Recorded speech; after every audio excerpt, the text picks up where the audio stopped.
February is American Heart Month. 29 days this year dedicated to raising awareness about the leading cause of death around the globe. Yeah, for many patients, the journey starts at birth. Kaylee Kirby introduces us to a young boy who, despite his battle, he's got a lot of heart. Our story first began 8 years ago with my son being first diagnosed as a heart baby, spending 36 days in the NICU. Before that, Amanda Hoover couldn't wait to meet her first child, and Bryson didn't wait to meet her. He came 6 weeks early.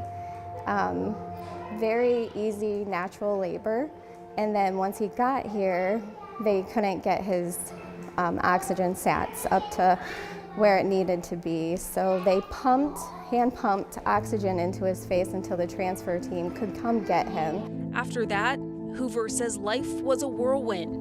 Weeks in the neonatal intensive care unit, doctors coming and going, answers in short supply. We found out 2 weeks after Bryson was born, and he was a complete enigma in the NICU. The heart doctors, the lung doctors, neither one of them agreed that it was their area. Come to find out, his diagnosis was kind of in between, but it is a congenital heart defect. The diagnosis, TAPVR. There was a problem with the veins between Bryson's heart and lungs. We were just devastated.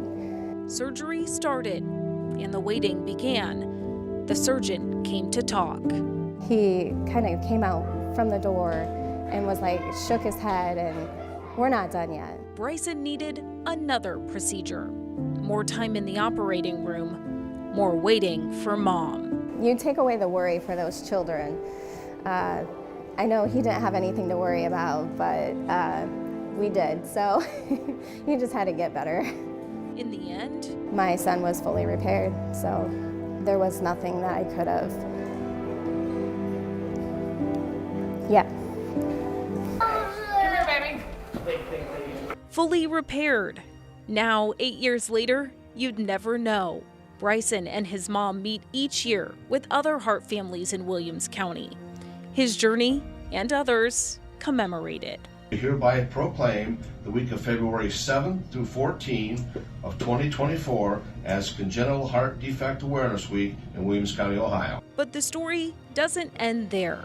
Bryson and his family are giving back. I made him. Thank you very much. Delivering blankets to Parkview Bryan Hospital, making sure families know. There's definitely support out there. Every 1 out of 100 babies are born with it.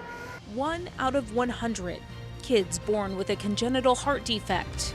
Parents heartbroken to hear the news. And while the blankets and the proclamations and the photos bring support and awareness, the more awareness that brings about, maybe more people will listen, more funding will come, more advancements, and eventually, hopefully, not an 18-year-old will just find out about their heart issue. And some good news tonight. Bryson has moved on to needing to see the cardiologist only once every 3 years. And it's a journey we've watched. We've been glad to see it each and every step of the way, and our continued best wishes from everyone.